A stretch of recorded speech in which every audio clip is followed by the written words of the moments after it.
le Conseil des ministres de l'Union économique et monétaire ouest-africaine, UEMOA, a tenu sa deuxième session ordinaire de l'année, le 26 juin 2020, par visioconférence à partir des locaux de la Banque centrale des États de l'Afrique de l'Ouest, CEAO, sous la présidence de M. Sani Yaya, ministre de l'économie et des finances de la République togolaise, son président en exercice. Ont également pris part à la rencontre, M. Abdallah Bourema, président de la commission de l'UEMOA, M. Siemoko Meliekone, gouverneur de la CEAO, M. Christian Adovland, président de la Banque ouest-africaine de développement, BAD, et M. Mamadou Ndiaye, président du Conseil régional de l'épargne publique et des marchés financiers, CREPMF. Au terme des échanges, les conclusions et recommandations ci-après ont été approuvées par les ministres. Au titre de la commission de l'UEMOA, le Conseil des ministres a examiné le rapport semestriel d'exécution de la surveillance multilatérale du premier semestre 2020. Il se félicite du rythme de croissance économique dans l'Union qui est ressorti à 6,1% en 2019 après 6,4% en 2018. Le Conseil note que cette croissance, portée par l'ensemble des États membres, a été réalisée dans un contexte de maîtrise des prix, avec un taux d'inflation annuel moyen de moins 0,7% contre 1,2% en 2018. Il salue, par ailleurs, les efforts des États membres en matière de gestion des finances publiques, 5 États membres ayant respecté les 3 critères de premier rang en 2019. Pour l'année 2020, le Conseil constate qu'à l'instar des pays du monde entier, la pandémie à coronavirus affecte profondément les économies des États membres. Il se préoccupe des mauvaises performances attendues au plan macroéconomique avec d'une part, la baisse de la croissance dans tous les États membres qui conduirait à un taux moyen de 2,4% au niveau de l'Union, soit une réduction de plus de 4 points de pourcentage par rapport à la prévision initiale de 6,6% et, d'autre part, l'aggravation du déficit budgétaire global qui représenterait 5,2% du PIB contre 2,5% initialement prévu. Le Conseil encourage les États membres à poursuivre les efforts pour limiter la propagation de la pandémie. Aussi, a-t-il adopté la recommandation relative aux orientations de politique économique aux États membres pour l'année 2021. Par cette recommandation, le Conseil invite les États membres à poursuivre la mise en œuvre des mesures contenues dans les plans de riposte sanitaire, économique et sociale à la Covid-19. Il invite également les États membres à poursuivre les efforts de mobilisation des ressources intérieures, et à prendre toutes les dispositions pour bénéficier de l'appui de la communauté internationale, notamment, pour l'allègement de la dette extérieure et l'obtention de nouvelles ressources concessionnelles. Enfin, le Conseil exhorte les États membres à mettre en œuvre des politiques budgétaires permettant un retour à la consolidation budgétaire après la crise.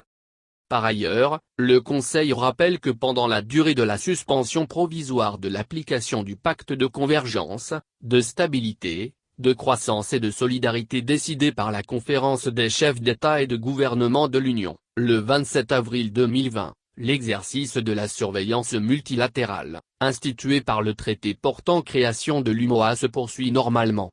Aussi, a-t-il adopté la recommandation relative aux modalités de mise en œuvre de la surveillance multilatérale. En conséquence, il invite les États membres de l'Union à continuer de transmettre à la Commission, les rapports trimestriels et les perspectives économiques et financières. Le Conseil a été informé de l'état des virements de crédit effectués au titre de l'année 2018 et a adopté le deuxième collectif au budget de l'Union au titre de l'exercice 2020. Ce collectif consacre l'actualisation des prévisions économiques 2020 suite à la survenue de la pandémie de Covid-19 et le renforcement de la solidarité au sein de l'Union à travers l'acquisition par la Commission des équipements sanitaires contre la Covid-19 au profit des États membres.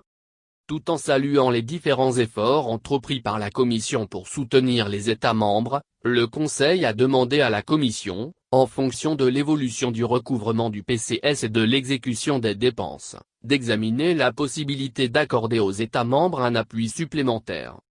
Le Conseil a adopté la directive portant harmonisation du régime fiscal des pertes sur créances douteuses et litigieuses comptabilisées par les banques et établissements financiers en application de la réglementation bancaire. L'adoption de ce texte vise à harmoniser, dans l'Union, le régime fiscal applicable aux pertes sur créances douteuses et litigieuses comptabilisées en autorisant leur déduction pour la détermination du résultat fiscal des établissements de crédit, dans le cadre de l'application du plan comptable bancaire révisé. Le Conseil a adopté la directive portant modification de la directive N-04/97/CM/UMOA du 28 novembre 1997 portant adoption d'un régime juridique des centres de gestion agréés, GA, dont les États membres. La révision de cette directive vise à dynamiser le fonctionnement des GA en diversifiant la forme juridique de ces organismes et en élargissant la gamme des avantages prévus en leur faveur et leurs adhérents. Le Conseil a examiné et adopté le règlement instituant un diplôme d'expertise comptable et financière, de COFI, au sein des États membres de l'Union économique et monétaire ouest-africaine, UMOA. L'adoption de ce règlement permettra de contribuer à une meilleure articulation de la formation aux standards du LMD et, in fine, de développer quantitativement et qualitativement les ressources humaines dont ont besoin les dispositifs de gouvernance financière des États. Elle permettra aussi d'apporter des réponses adéquates à la question du financement pérenne du dispositif de gouvernance du cursus de formation, à travers le prélèvement des frais d'inscription des candidats, les subventions des partenaires et bailleurs de fonds internationaux, la contribution financière des établissements autorisés à offrir la formation et les contributions des ordres nationaux des experts comptables et comptables agréés, ONECA, des États. Le Conseil a examiné et adopté la décision portant création de liste du patrimoine régional de l'UMOA. La création de liste du patrimoine régional constitue un moyen efficace de sauvegarde et de mise en valeur des ressources patrimoniales de l'Union ayant une valeur communautaire exceptionnelle à des fins éducatives, touristiques et de la recherche. Le Conseil a, en outre, examiné et adopté la directive portant lutte contre les atteintes aux droits de propriété littéraire et artistique au sein des États membres de l'UMOA. Cette directive permet le renforcement de la protection concertée des droits de propriété littéraire et artistique et la garantie de la qualité des produits culturels et leur libre circulation dans l'espace UMOA. Le Conseil a adopté la directive portant étiquetage énergétique des lampes électriques et des appareils électroménagers dans l'espace UMOA. Cette directive vise à mettre en place un système d'étiquetage énergétique permettant aux acheteurs et consommateurs de reconnaître facilement les lampes électriques et appareils électroménagers les plus économes en énergie. Il s'agit principalement des climatiseurs, réfrigérateurs, congélateurs, et lampes électriques. Le Conseil a également adopté la directive fixant des mesures d'efficacité énergétique dans la construction de bâtiments qui vise à intégrer des exigences minimales d'efficacité énergétique dans les normes de construction dans l'UMOA. Sa mise en application contribuera ainsi à la réduction de la demande électrique grâce à l'amélioration des performances énergétiques des bâtiments neufs des secteurs résidentiels, institutionnels et commercial.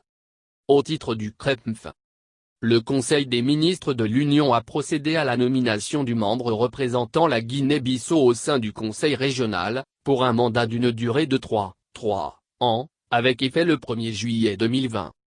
Le Conseil des ministres a également approuvé le collectif budgétaire 2020 ainsi que les états financiers de l'exercice 2019 du Conseil régional de l'épargne publique et des marchés financiers. Il a, en outre, décider de l'affectation des sommes perçues par le Conseil régional au titre des sanctions pécuniaires applicables sur le marché financier régional au Fonds de protection des épargnants. Saisie des préoccupations des sociétés faisant appel public à l'épargne relative à la tenue des réunions de leurs instances décisionnelles. En cette période de crise sanitaire, le Conseil des ministres de l'UMOA a donné mandat à son président à l'effet de se rapprocher du président du Conseil des ministres de l'OHADA pour y rechercher les solutions idoines. Par ailleurs, le Conseil des ministres de l'Union a encouragé le CREPMF à maintenir le rythme de prise en charge des chantiers de réforme du marché financier régional. Le Conseil des ministres a pris connaissance de l'état d'avancement du processus de ratification du traité de l'UMOA en rapport avec le changement de dénomination du CREPMF et a invité les États à accélérer le processus de ratification. Il a également été informé du bilan de la mandature de M. Mamadou Ndiaye, en qualité de président du CREPMF, en fin de mandat. Le Conseil des ministres de l'UMOA lui a adressé ses félicitations pour tous les acquis obtenus. Au titre de l'APSAO. Le Conseil s'est félicité des mesures déjà mises en œuvre par la Banque centrale en vue d'atténuer l'impact de la pandémie de Covid-19 sur le système bancaire et le financement de l'économie. En complément à ces mesures, et pour préserver le financement des économies de l'Union ainsi que la solidité des établissements de crédit et la stabilité financière de la zone, le Conseil a décidé de prolonger d'une année la période de mise en œuvre des dispositions transitoires du dispositif prudentiel applicable aux établissements de crédit et aux compagnies financières de l'Union monétaire ouest-africaine.